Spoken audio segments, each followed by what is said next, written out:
안녕하세요. 재테크농부입니다.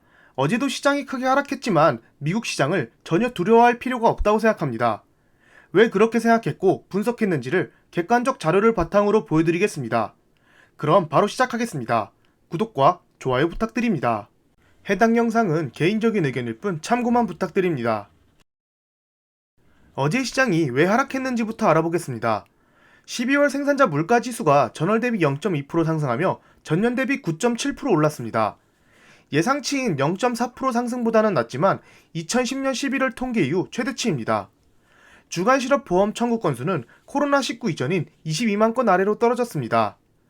그리고 전에 영상에서 말씀드린 연준 부의장 지명자 청문회도 나스닥 하락에 기름을 부었습니다. 현재 인플레이션은 너무 높다고 말했으며 언제든 인플레이션을 잡기 위해 금리 인상을 여러 번 할 수 있고 양적 긴축 정책을 펼칠 수 있다고 말했습니다. 특히나 테이퍼링이 끝나고 바로 금리 인상과 양적 긴축을 동시에 할 수 있다고 발언해서 시장이 더 떨어졌는데요. 최근 파월이 말한 것보다 더 강한 발언을 함으로써 시장에 다시 공포심을 불러일으키고 있습니다. 미국 10년물 국채금리는 오히려 장중에 잠시 1.7 아래로 떨어졌지만 계속해서 나오는 양적 긴축 공포에 매도세가 강하게 나온 듯합니다. 이분이 바로 어제 시장을 하락시킨 연준 부의장 지명자 레이얼 브레이드라는 분입니다. 근데 보시면 매파 변신의 기술주가 급락했다고 뉴스에 적혀 있습니다. 경제 뉴스를 보시면 매파와 비둘기파라는 말들이 자주 나옵니다. 간단한 뜻을 알아보면 매파란 재정적인 건전성이나 물가 안정 등을 초점에 두는 정책 스타일로 원리 원칙을 고수하는 스타일입니다. 따라서 유동성 회수와 금리 인상에 거부감이 없다고 보시면 됩니다. 반대로 비둘기파는 매파보다는 좀 더 유연하고 온건한 방법을 사용해서 경제를 이끌어 가려는 스타일입니다. 그렇기에 경제 활성화 정책을 주로 펼치고 유동성을 풍부하게 해주는 스타일이라고 보시면 됩니다. 그런데 앞에서 보셨다시피 유동성을 빨리 걷어야 한다고 발언을 한 연준 부의장 지명자가 바로 비둘기파의 대표적인 사람입니다. 파월 의장 또한 비둘기파의 대표적인 사람이지만 최근 들어서 비둘기파 인사들이 매파적 발언을 하고 있습니다. 그 말인즉슨 현재 인플레이션이 상당히 위험한 수준까지 올라왔다는 소리입니다. 하지만 이 둘은 원래 비둘기파였고 갑자기 매파로 변하기 힘듭니다. 그렇기에 조금만 인플레이션이 낮아지면 다시 비둘기파로 돌아서는 발언이나 정책을 펼칠 확률이 높습니다. 파월이 계속 비둘기로 갔다가 매로 갔다가 왔다 갔다 하는 것만 봐도 알 수 있습니다. 지금의 충격을 조금만 버티면 다시 좋은 시대가 올 수 있다는 소리이죠. 그러면 지금까지 테이퍼링, 금리 인상, 양적 긴축 발언으로 시장이 얼만큼 하락했는지 확인해 보겠습니다. 작년 3월 고점 대비 10% 이상 하락한 하락장의 주요 원인은 역시나 미국 국채금리였습니다. 인플레이션이 조금씩 상승하고 있었고 테이퍼링 이슈가 다가오면서 시장이 처음으로 하락했습니다. 그 다음은 5월 하락장입니다. 역시나 미국 물가 상승률이 13년 만에 최고치를 찍으면서 주가들이 급락했고 그 당시에도 금리 인상 우려가 계속 시장에 반영되면서 보시다시피 나스닥이 급락했습니다. 작년 9월 조정장입니다. 이때는 헝다 이슈나 델타 변이 이슈 등이 있었지만 주요 원인은 바로 국채 금리였습니다. 공급망 이슈로 인해 인플레이션이 더욱 가속화됐고 테이퍼링이 곧 실시된다는 뉴스들이 많이 나오면서 나스닥이 또 한 번 하락하게 됩니다. 작년 12월 하락장입니다. 산타 랠리를 기대했지만 12월 연말까지 산타가 오지 않았고 선진국 중에서 처음으로 영국이 금리를 올리면서 긴축의 시작을 발표했습니다. 역시나 금리 인상 이슈로 인해 시장은 계속 하락했습니다. 마지막으로 1월 초에는 앞서 말씀드린 금리 인상 이슈와 양적 긴축 우려까지 더해지면서 나스닥이 현재 많이 하락한 상태입니다. 앞서 보여드린 뉴스들을 전부 가져와 봤습니다. 보시면 공통적으로 테이퍼링, 금리 인상, 양적 긴축으로 유동성을 걷어들이는 정책으로 인해 나스닥이 하락한 것을 볼 수 있습니다. 즉, 지금까지의 시장은 1년이나 이러한 악재들을 선반영하고 있는 것입니다. 그러면 이러한 악재가 실제로 터지면 나스닥은 어떻게 변했을까요? 실제로 테이퍼링이 실시된 11월 4일에는 나스닥이 급등했습니다. 그러면서 전고점을 뚫고 신고가를 달성했습니다. 이것을 보면 우리가 어떤 것을 알 수 있을까요?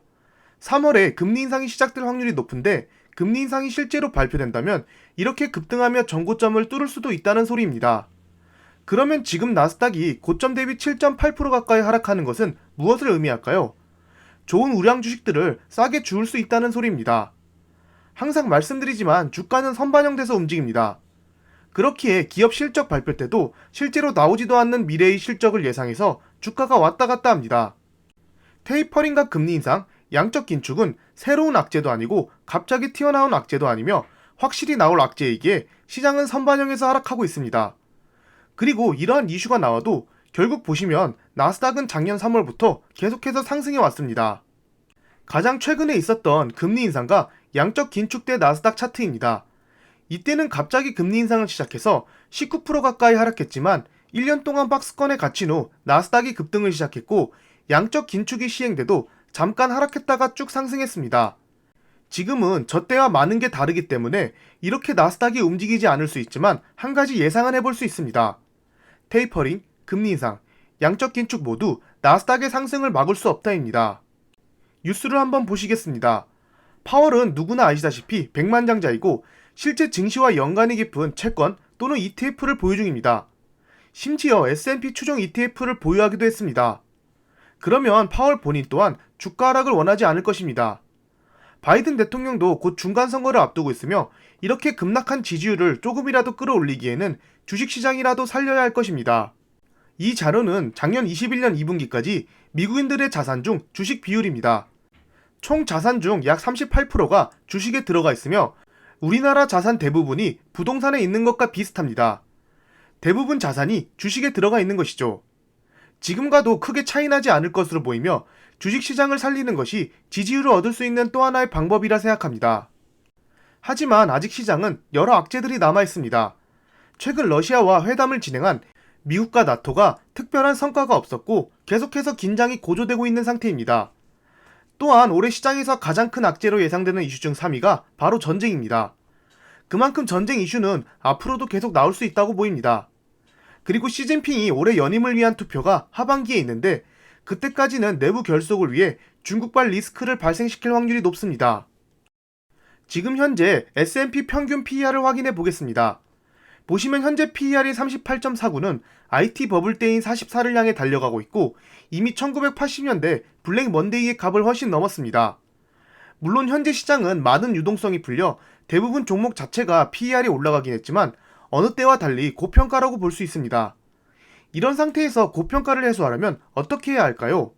물론 주가가 급락하는 것도 하나의 방법이지만 박스권을 유지하는 것입니다. 어플라이드라는 주식으로 예를 들어 보겠습니다. 어플라이드는 반도체 장비 3대장 중 하나로 최근 공급망 이슈로 인해 매출이 약간 줄었지만 순이익과 매출 모두 상승 추세였습니다.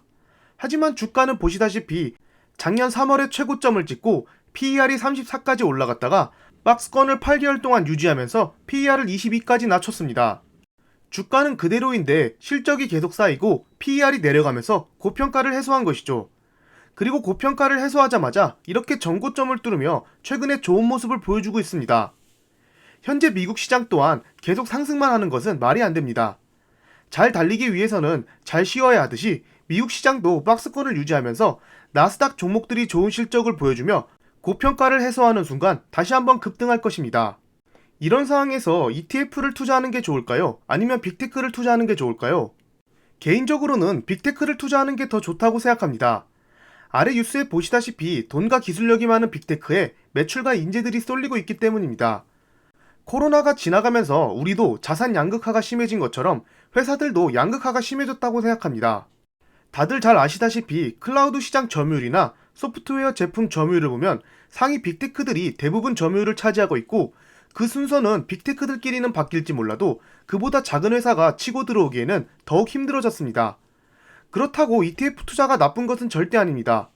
저 같은 경우도 제가 잘 모르는 분야인 헬스케어와 친환경 분야는 ETF로 투자하고 있다고 영상으로 말씀드렸고 앞으로 많은 시간을 가진 자식들 같은 경우 ETF로 대부분 투자해주고 있습니다.